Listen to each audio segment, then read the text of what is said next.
ওয়ালা তানাবাযু বিল আলকাব, কাউকে মন্দ উপনামে ডেকো না।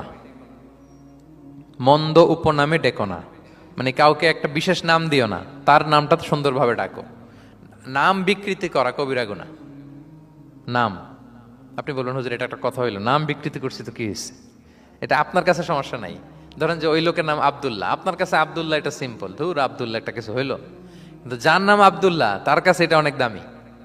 তার কাছে কি? কারণ এটা তার পরিচয় বহন করে। ধরেন যে আমার নাম কি মিজান, আপনার কাছে মনে হয় আরে মিজান একটা নাম হইলো, তা আমার কাছে তো এটা অনেক গুরুত্বপূর্ণ, কারণ এটা আমার পরিচয় বহন করে। এই নামে মানুষ আমাকে ডাকে, ফলে এটা আমার খুব আদরের, আমার কাছে বড্ড যত্নের, দরদের নামটা। আপনার কাছে নাও হইতে পারে। মানুষ প্রত্যেকে তার নিজের নামকে খুব পছন্দ করে। দেখবেন যে মানুষ কাগজ পেলে নিজের নামটা লেখে, সিগনেচার দেয় একটা, দেখবেন দেয়। এরপর দেখবেন যে সি বিচে ঘুরতে গেলে বালুর মধ্যে নিজের নামটা লিখে, দেখবেন লিখে। শুধু তাই না, লিখে আবার একটা লাভ আঁকে, লাভ চার থেকে আঁকে। কেন আঁকে? কারণ এই নামটা সে পছন্দ করে অনেক, এটা তার কাছে গুরুত্বপূর্ণ, আপনার কাছে নাও হতে পারে। এজন্য প্রত্যেকের নামটা তার কাছে খুব আদরের, যত্নের। তার নামটা আপনি সুন্দরভাবে বলবেন। নাম আপনি বিকৃত করতে পারবেন না। এটা কি গুনাহ? সগীরা কবিরা গুনাহ।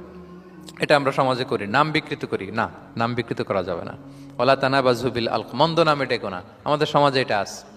দেখবেন যে বাবা মা সুন্দর নাম রেখেছে আবু বকর, ওকে ডাকে বকইরা, আছে না এরকম?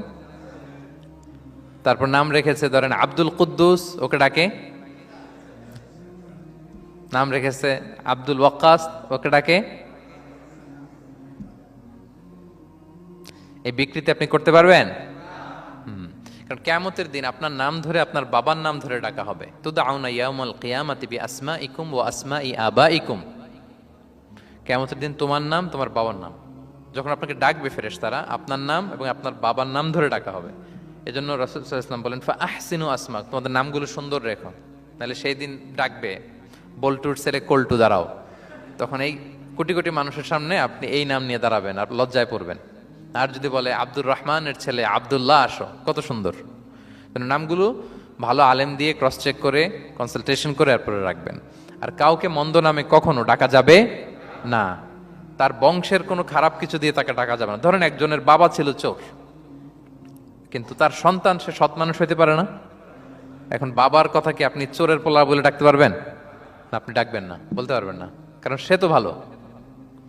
তাহলে নাম বিকৃত করা, মন্দ উপনামে ডাকা, এটা কবিরা গুনাহ। এটা আমরা কখনো